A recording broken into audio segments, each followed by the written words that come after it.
ਸਤਿ ਸ਼੍ਰੀ ਅਕਾਲ, ਨਮਸਕਾਰ ਤੇ ਆਦਾਬ। मैं हाँ हरजिंद कौर मांगट ਤੇ ਤੁਸੀਂ ਦੇਖ ਰਹੇ ਹੋ ਇੰਡੋਜ਼ ਟੀਵੀ। ਸਵਾਗਤ ਹੈ ਜੀ ਸਾਰਿਆਂ ਦਾ।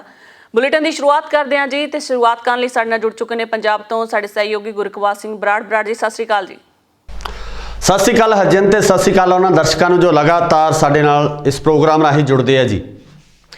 ਬਰਾੜ ਜੀ, ਲਗਾਤਾਰ ਤੁਸੀਂ ਦਿੱਲੀ ਸੰਘਰਸ਼ ਦੇ ਵਿੱਚ ਜਾਂਦੇ ਰਹਿੰਦੇ ਹੋ। ਹੁਣ ਵੀ ਤੁਸੀਂ ਜਾ ਕੇ ਆਏ ਹੋ ਦਿੱਲੀ ਦੇ ਵਿੱਚ, ਕਿਸਾਨਾਂ ਨੂੰ ਕਾਫੀ ਨੇੜਿਓਂ ਤੁਸੀਂ ਸਮਝ ਕੇ ਆਏ ਹੋ। ਖਾਸ ਕਰਕੇ ਜਿਹੜੇ 3 ਕਾਲੇ ਕਾਨੂੰਨ ਵਾਪਸ ਹੋਏ ਨੇ, ਜਸ਼ਨ ਮਨਾਏ ਗਏ ਨੇ ਕਿਸਾਨਾਂ ਵੱਲੋਂ। ਉਸ ਤੋਂ ਬਾਅਦ ਦੀ ਜਿਹੜੀ ਰਣਨੀਤੀ ਹੈ ਕਿਸਾਨਾਂ ਦੀ, ਕੀ ਕਿਸਾਨਾਂ ਨੇ ਅਗਲੀ ਰਣਨੀਤੀ ਤੁਹਾਨੂੰ ਦੱਸੀ ਹੈ ਕਿ ਉੱਥੇ ਡੇਰੇ ਲਗਾਏ ਜਾਣਗੇ? ਵੈਸੇ ਵੀ ਅੱਜ ਸਰਕਾਰ ਨਾਲ ਜੀ ਕਿਸਾਨਾਂ ਦੀ ਕੁਝ ਮੀਟਿੰਗ ਹੋ ਰਹੀ ਹੈ। ਜਿਹੜੇ ਕਿਸਾਨਾਂ ਦੇ ਉੱਤੇ ਜਦੋਂ 26 ਜਨਵਰੀ ਦੀ ਘਟਨਾ ਵਾਪਰੀ ਸੀ, ਉਸ ਤੋਂ ਬਾਅਦ ਕਾਫੀ ਜਿਹੜੇ ਲੋਕ ਸਨ ਜਾਂ ਉੱਥੇ ਕਿਸਾਨੀ ਸੰਘਰਸ਼ ਦਾ ਹਿੱਸਾ ਬਣੇ ਹੋਏ ਸਨ, ਉਹਨਾਂ ਦੇ ਉੱਤੇ ਕੇਸ ਪਾਏ ਗਏ ਸਨ। ਸੋ ਸਰਕਾਰ ਵੱਲੋਂ ਸਰਕਾਰ ਨੂੰ ਮੰਗ ਕੀਤੀ ਜਾ ਰਹੀ ਹੈ ਕਿ ਇਹਨਾਂ ਕੇਸਾਂ ਦਾ ਨਿਪਟਾਰਾ ਕੀਤਾ ਜਾਵੇ। ਕਿਆਸ ਰਾਈਆਂ ਵੀ ਲਗਾਈਆਂ ਜਾ ਰਹੀਆਂ ਕਿ ਨਿਪਟਾਰੇ ਹੋ ਵੀ ਜਾਣਗੇ। ਸੋ ਅੱਜ ਦੀ ਮੀਟਿੰਗ ਦੀ ਕੀ ਸਮੀਖਿਆ ਜੀ ਤੇ ਅਗਲੀ ਰਣਨੀਤੀ ਬਾਰੇ ਕਿਸਾਨਾਂ ਨੇ ਕੀ ਕਿਹਾ ਹੈ?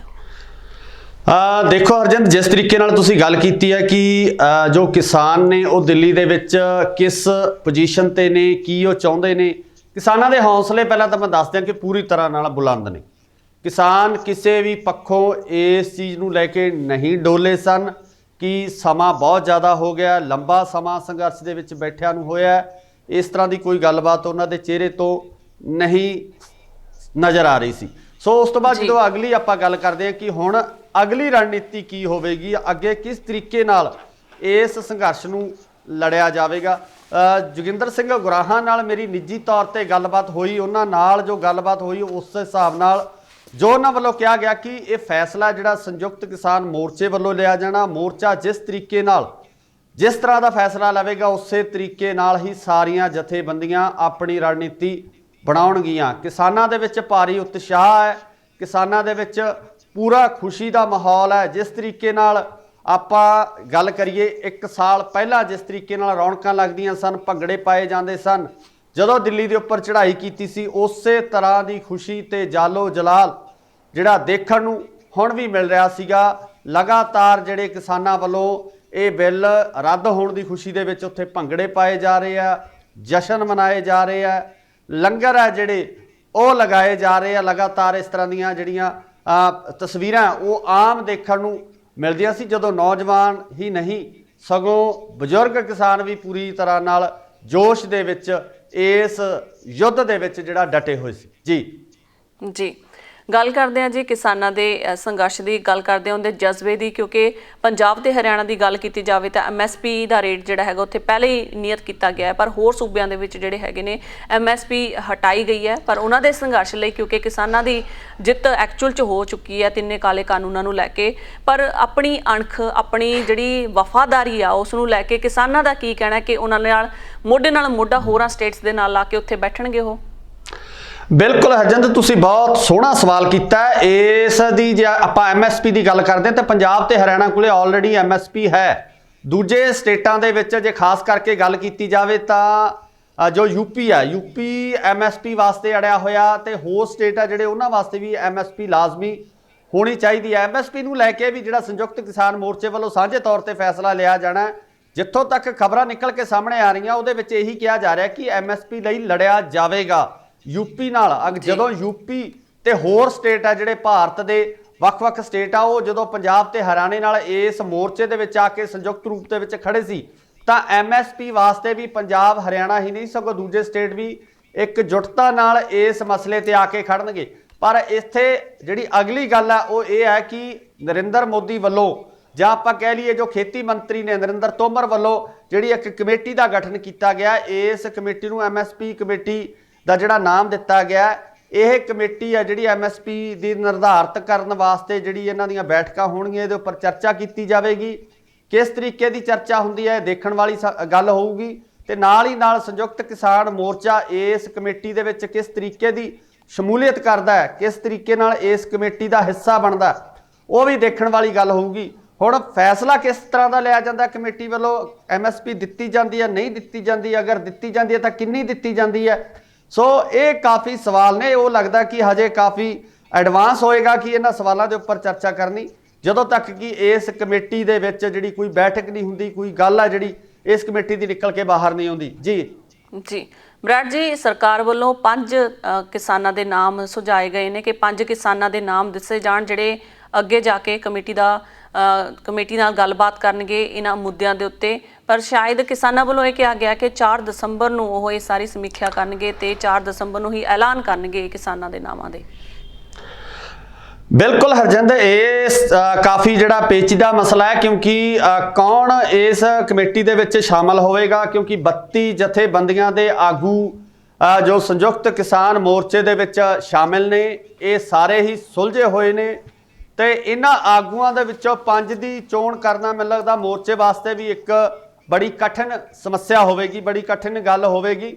ਪਰ ਹੁਣ ਜਿਹੜਾ ਇਸ ਸੰਬੰਧੀ ਜਿਹੜਾ ਫੈਸਲਾ ਉਹ ਮੀਟਿੰਗਾਂ ਤੋਂ ਬਾਅਦ ਹੀ ਲਿਆ ਜਾ ਸਕਦਾ ਹੈ। ਆਗੂ ਕਿਸ ਤਰੀਕੇ ਨਾਲ ਇਸ ਪੂਰੇ ਮਾਮਲੇ ਦੇ ਉੱਪਰ ਕਿਹਨਾਂ ਮੈਂਬਰਾਂ ਦੇ ਨਾਮ ਪੇਸ਼ ਕਰਦੇ ਆ, ਕਿਹੜੇ ਮੈਂਬਰ ਅੱਗੇ ਜਾਣਗੇ, ਇਹ ਤਾਂ ਦੇਖਣ ਵਾਲੀ ਗੱਲ ਹੋਏਗੀ ਜੀ। 4 ਤਰੀਕ ਨੂੰ ਮੈਨੂੰ ਲੱਗਦਾ ਇਹ ਸਾਰੀ ਸਥਿਤੀ ਹੈ ਸਾਫ਼ ਹੋ ਜਾਵੇਗੀ ਕਿ ਕਿਹੜੇ ਆਗੂ ਇਸ ਕਮੇਟੀ ਦਾ ਹਿੱਸਾ ਬਣਨ ਜਾ ਰਹੇ ਆ। ਬਰਾੜ ਜੀ, ਪੰਜਾਬ ਦੀ ਵਿਧਾਨ ਸਭਾ ਚੋਣਾਂ ਬੜੀ ਜਲਦ ਆ ਰਹੀਆਂ, ਕੁਝ ਹੀ ਹਫ਼ਤਿਆਂ ਦਾ ਸਮਾਂ ਬਚਿਆ ਹੋਇਆ, ਜਿਸ ਦੇ ਕਾਰਨ ਬਹੁਤ ਸਾਰੀਆਂ ਜਿਹੜੀਆਂ ਪਾਰਟੀਆਂ ਆਪਣੀ ਰਵਾਇਤੀ ਪਾਰਟੀਆਂ ਹੈਗੀਆਂ ਨੇ ਜ਼ੋਰ ਲਗਾ ਰਹੀਆਂ ਨੇ ਆਪਣੀ ਜਿੱਤ ਯਕੀਨੀ ਬਣਾਉਣ ਲਈ। ਖਾਸ ਕਰਕੇ ਆਮ ਆਦਮੀ ਪਾਰਟੀ ਦੀ ਜੇਕਰ ਗੱਲ ਕੀਤੀ ਜਾਵੇ, ਜ਼ੋਰਾਂ ਸ਼ੋਰਾਂ ਨਾਲ ਪ੍ਰਚਾਰ ਕੀਤੇ ਜਾ ਰਹੇ ਨੇ। ਦਿੱਲੀ ਦੇ ਵਿੱਚ ਤੁਸੀਂ ਰਹੇ ਹੋ, ਦਿੱਲੀ ਦੇ ਵਿੱਚ ਆਮ ਆਦਮੀ ਪਾਰਟੀ ਦਾ ਕਿਹੋ ਜਿਹਾ ਅਸਰ ਰਸੂਖ ਹੈ, ਕੀ ਲੋਕਾਂ ਨੇ ਤੁਹਾਨੂੰ ਫੀਡਬੈਕ ਦਿੱਤੀ ਹੈ?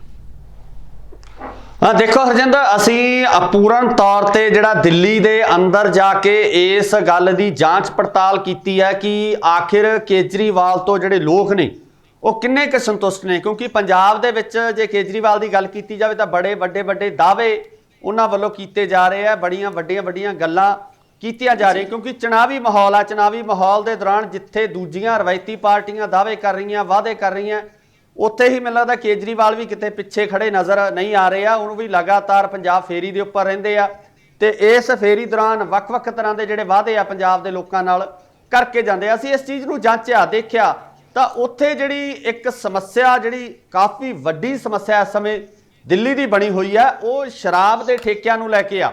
ਸ਼ਰਾਬ ਦੇ ਠੇਕਿਆਂ ਨੂੰ ਲੈ ਕੇ ਜੇ ਆਪਾਂ ਗੱਲ ਕਰੀਏ ਤਾਂ ਦਿੱਲੀ ਦੀਆਂ ਔਰਤਾਂ ਹੀ ਨਹੀਂ ਸਗੋਂ ਬਜ਼ੁਰਗ, ਬੱਚੇ ਅਤੇ ਜਿਹੜੇ ਸੁਹਿਰਦ ਲੋਕ ਨੇ, ਸਿਆਣੇ ਲੋਕ ਨੇ, ਉਹ ਸਰਕਾਰ ਦਾ ਬਹੁਤ ਜ਼ਿਆਦਾ ਵਿਰੋਧ ਕਰਦੇ ਨਜ਼ਰ ਆ ਰਹੇ ਨੇ। ਇੱਥੇ ਦੱਸਣਯੋਗ ਹੈ ਕਿ ਦਿੱਲੀ ਸਰਕਾਰ ਵੱਲੋਂ ਜਿਹੜਾ ਇੱਕ ਆਪਾਂ ਵਾਰਡ ਦੀ ਗੱਲ ਕਰੀਏ ਤਾਂ ਵਾਰਡ ਦੇ ਵਿੱਚ 3 ਠੇਕੇ ਆ ਜਿਹੜੇ ਖੋਲੇ ਜਾ ਰਹੇ ਨੇ, ਜਿਸ ਤਰੀਕੇ ਨਾਲ ਜਿਹੜਾ ਦੱਸਿਆ ਗਿਆ। ਅਸੀਂ ਤੁਹਾਨੂੰ ਤਸਵੀਰਾਂ ਵੀ ਦਿਖਾਉਣੇ ਆ, ਤਸਵੀਰਾਂ ਵੀ ਨਾਲ ਅਸੀਂ ਤੁਹਾਨੂੰ ਦਿਖਾਵਾਂਗੇ ਕਿ ਕਿਸ ਤਰੀਕੇ ਨਾਲ ਵਿਰੋਧ ਪ੍ਰਦਰਸ਼ਨ ਹੈ ਜਿਹੜੇ ਉਹ ਕੀਤੇ ਜਾ ਰਹੇ ਨੇ ਦਿੱਲੀ ਦੇ ਵਿੱਚ ਠੇਕਿਆਂ ਦੇ ਉੱਪਰ ਧਰਨੇ ਲਗਾਏ ਜਾ ਰਹੇ ਨੇ, ਔਰਤਾਂ ਵੱਲੋਂ ਵਿਰੋਧ ਕੀਤਾ ਜਾ ਰਿਹਾ।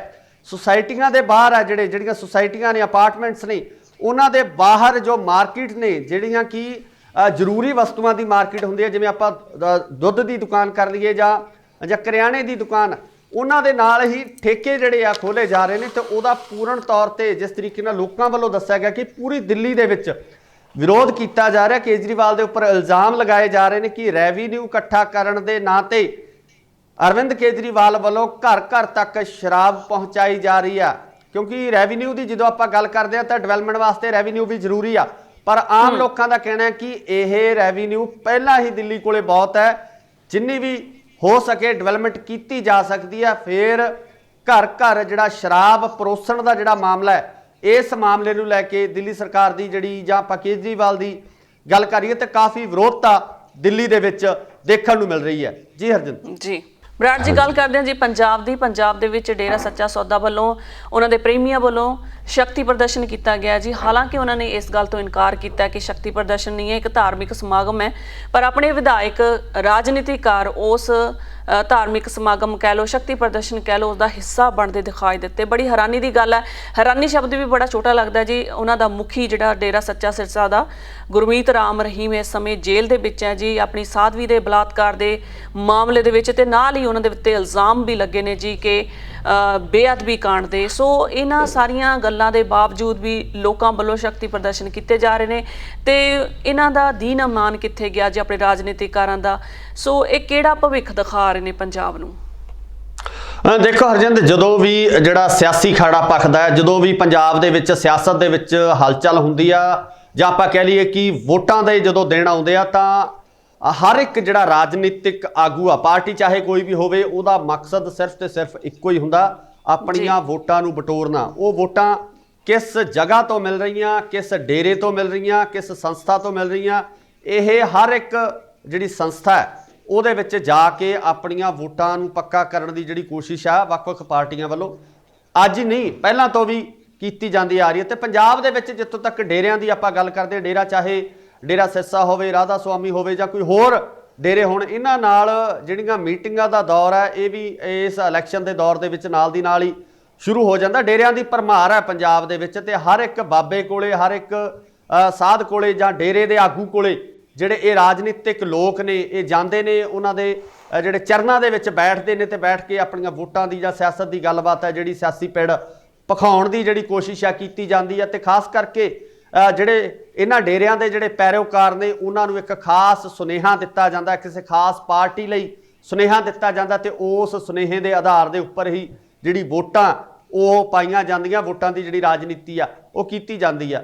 ਸੋ ਇਹ ਕੋਈ ਨਵੀਂ ਗੱਲ ਨਹੀਂ ਆ ਹਰਜਿੰਦਰ, ਇਹ ਕੋਈ ਨਵੀਂ ਚੀਜ਼ ਨਹੀਂ ਵਾਪਰ ਰਹੀ ਹੈ।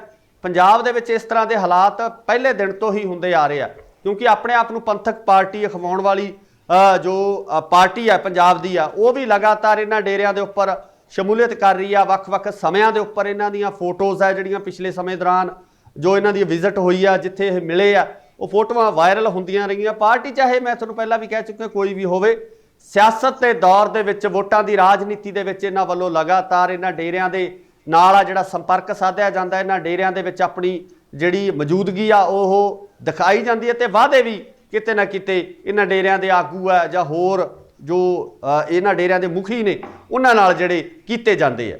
ਜੀ ਬਰਾੜ ਸਾਹਿਬ, ਗੱਲ ਕਰਦੇ ਹਾਂ ਜੀ ਕਰੋਨਾ ਵਾਇਰਸ ਦੀ। ਕਰੋਨਾ ਵਾਇਰਸ ਦਾ ਪਸਾਰ ਜਿਹੜਾ ਹੈਗਾ ਪੰਜਾਬ 'ਚ ਫਿਰ ਹੋਇਆ, ਖਾਸ ਕਰਕੇ ਬੱਚਿਆਂ ਦੇ ਉੱਤੇ। ਗੱਲ ਸੁਣੀ ਹੈ ਜੀ, ਖਬਰ ਆਈ ਹੈ ਹੁਸ਼ਿਆਰਪੁਰ ਤੋਂ, ਜਿੱਥੇ ਦੱਸਿਆ ਜਾ ਰਿਹਾ ਕਿ 22 ਬੱਚੇ ਕਰੋਨਾ ਵਾਇਰਸ ਨਾਲ ਪ੍ਰਭਾਵਿਤ ਹੋਏ ਨੇ। ਸਰਕਾਰੀ ਸਕੂਲ ਦੇ ਬੱਚੇ ਨੇ ਜੀ। ਇੱਕ ਟੀਚਰ ਨੂੰ ਪਹਿਲਾਂ ਕਰੋਨਾ ਹੋਇਆ, ਉਸ ਤੋਂ ਬਾਅਦ ਪਹਿਲਾਂ 10 ਬੱਚੇ ਆਏ, ਉਸ ਤੋਂ ਬਾਅਦ 12 ਬੱਚੇ ਆਏ। ਸੋ 22 ਬੱਚੇ ਕਰੋਨਾ ਵਾਇਰਸ ਦੇ ਨਾਲ ਪ੍ਰਭਾਵਿਤ ਹੋਏ ਨੇ। ਓਮਿਕਰੋਨ ਜਿਹੜਾ ਡੈਲਟਾ ਤੋਂ ਬਾਅਦ ਵਾਇਰਸ ਆਇਆ ਜੀ, ਇਹ ਕਰੋਨਾ ਵਾਇਰਸ ਦੀ ਨਸਲ ਦਾ, ਇਹਨੂੰ ਇਹ ਵੀ ਦੱਸਿਆ ਜਾ ਰਿਹਾ ਜੀ ਬਹੁਤ ਹੀ ਜ਼ਿਆਦਾ ਖਤਰਨਾਕ ਹੈ। ਆਸਟ੍ਰੇਲੀਆ ਦੇ ਵਿੱਚ ਵੀ ਕੇਸ ਆਏ ਨੇ। 17 ਜਿਹੜੇ ਦੇਸ਼ ਹੁਣ ਹੈਗੇ ਨੇ ਜੀ, ਉਹਨਾਂ 'ਚ ਓਮਿਕਰੋਨ ਦੇ ਜਿਹੜੇ ਹੈਗੇ ਨੇ ਕੇਸ ਆ ਚੁੱਕੇ ਨੇ। ਭਾਰਤ ਹਾਲਾਂਕਿ ਇਸ ਤੋਂ ਅਜੇ ਪਿੱਛੇ ਹੈ, ਇਸ ਨੂੰ ਅਜੇ ਜਿਹੜਾ ਵਾਇਰਸ ਹੈ ਇਹ ਭਾਰਤ ਦੇ ਵਿੱਚ ਨਹੀਂ ਪਕੜ ਕਰ ਸਕਿਆ ਅਜੇ ਤੱਕ। ਪਰ ਗੱਲ ਇਹ ਹੈ ਜੀ ਕਰੋਨਾ ਵਾਇਰਸ ਦੀ, ਕਰੋਨਾ ਵਾਇਰਸ ਦੇ ਇੱਕਦਮ ਕੇਸ ਪਹਿਲਾਂ ਬਿਲਕੁਲ ਹੀ ਠੱਲ ਹੋ ਗਏ ਸਨ, ਸੋ ਇੱਕਦਮ ਹੀ ਬੱਚਿਆਂ ਦੇ ਵਿੱਚ ਕਿਵੇਂ ਆ ਗਏ? ਹਰਜਿੰਦ ਦੇਖੋ, ਜਿਸ ਤਰੀਕੇ ਨਾਲ ਤੁਸੀਂ ਗੱਲ ਕੀਤੀ ਹੈ, ਜਿਸ ਤਰੀਕੇ ਨਾਲ ਤੁਸੀਂ ਸਾਰੀ ਜਾਣਕਾਰੀ ਇਹ ਦਿੱਤੀ ਹੈ, ਤਾਂ ਬਿਲਕੁਲ ਜਿਹੜਾ ਨਵਾਂ ਵਾਇਰਸ ਆਇਆ ਓਮਿਕਰੋਨ ਜਿਸ ਦਾ ਨਾਮ ਹੈ, ਇਹਦਾ ਕਾਫੀ ਜ਼ਿਆਦਾ ਖਤਰਨਾਕ ਇਸ ਵਾਇਰਸ ਨੂੰ ਦੱਸਿਆ ਜਾ ਰਿਹਾ ਹੈ ਕਿ ਆਮ ਲੋਕਾਂ ਦੇ ਵਿੱਚ ਜਿਹੜਾ ਇਹ ਵਾਇਰਸ ਹੈ ਬਹੁਤ ਬੁਰੀ ਤਰੀਕੇ ਨਾਲ ਮਾਰ ਕਰਦਾ ਹੈ। ਤੇ ਇਹ ਵੀ ਦੱਸਿਆ ਜਾ ਰਿਹਾ ਕਿ ਇਹ ਆਪਣੀਆਂ ਲਗਾਤਾਰ ਆਪਣੇ ਜਿਹੜੇ ਰੂਪ ਹੈ ਉਹ ਬਦਲਦਾ, ਲਗਾਤਾਰ ਆਪਣੇ ਰੂਪਾਂ ਦੇ ਵਿੱਚ ਵੱਖ-ਵੱਖ ਰੂਪਾਂ ਦੇ ਵਿੱਚ ਜਿਹੜਾ ਇਹ ਪ੍ਰਵੇਸ਼ ਕਰਦਾ।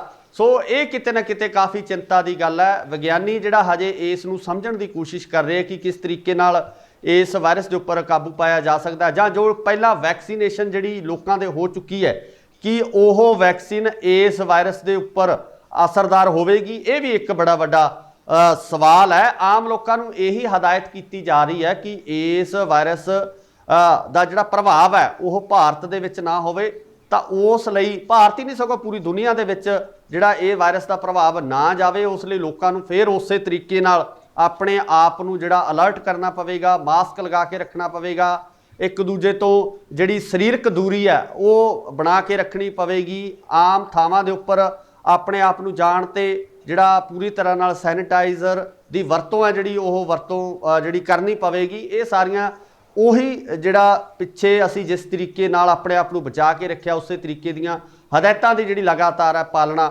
ਕਰਨੀ ਪਵੇਗੀ। ਜਿਸ ਤਰੀਕੇ ਨਾਲ ਤੁਸੀਂ ਹੁਸ਼ਿਆਰਪੁਰ ਦੀ ਜਿਹੜੀ ਪੁਸ਼ਟੀ ਕੀਤੀ ਹੈ, ਤੁਸੀਂ ਗੱਲ ਕੀਤੀ ਹੈ, ਇਹਦੇ ਵਿੱਚ ਜੇ ਮੈਂ ਗੱਲ ਕਰਾਂ ਤਾਂ ਪੰਜਾਬ ਦੇ ਵਿੱਚ ਜਿਹੜਾ ਹੁਣ ਮੌਸਮ ਹੈ ਉਹ ਪੂਰੀ ਤਰ੍ਹਾਂ ਨਾਲ ਬਦਲ ਚੁੱਕਿਆ। ਠੰਡ ਦਾ ਮੌਸਮ ਜਿਹੜਾ ਆ ਚੁੱਕਿਆ ਹੈ। ਮਹੀਨਾ ਉਹੀ ਹੈ ਕਿ ਜਦੋਂ 2019 ਦੇ ਵਿੱਚ ਨਵੰਬਰ ਦਸੰਬਰ ਦੇ ਵਿੱਚ ਇਹ ਵਾਇਰਸ ਜਿਹੜਾ ਹੋਣ ਦੇ ਵਿੱਚ ਆਉਂਦਾ, ਕੋਵਿਡ-19 ਦਾ ਇਹਨੂੰ ਨਾਮ ਦਿੱਤਾ ਜਾਂਦਾ, ਤਾਂ ਉਹ ਸਮੇਂ ਲੱਗਦਾ ਕਿ ਇਹ ਠੰਡ ਦੇ ਮੌਸਮ ਕਰਕੇ ਜਿਹੜਾ ਇਹਦੀ ਰਫ਼ਤਾਰ ਹੈ ਜਿਹੜੀ ਥੋੜ੍ਹੀ ਵਧੀ ਹੈ, ਰਫ਼ਤਾਰ ਥੋੜ੍ਹੀ ਤੇਜ਼ ਹੋਈ ਹੈ। ਸੋ ਇਸ ਤਰੀਕੇ ਨਾਲ ਬਾਕੀ ਜਿਹੜੀ ਜਿਸ ਤਰੀਕੇ ਨਾਲ ਡਾਟੇ ਨਿਕਲ ਕੇ ਆਉਂਦੇ ਆ, ਜਿਸ ਤਰੀਕੇ ਨਾਲ ਜਾਣਕਾਰੀਆਂ ਇਸ ਵਾਇਰਸ ਦੇ ਸੰਬੰਧੀ ਦੁਨੀਆ ਦੇ ਕਿਸੇ ਵੀ ਕੋਨੇ ਦੇ ਵਿੱਚੋਂ ਨਿਕਲ ਕੇ ਆਉਣਗੀਆਂ ਤਾਂ ਅਸੀਂ ਲਗਾਤਾਰ ਦਰਸ਼ਕਾਂ ਨਾਲ ਸਾਂਝੀਆਂ ਕਰਦੇ ਰਵਾਂਗੇ ਜੀ।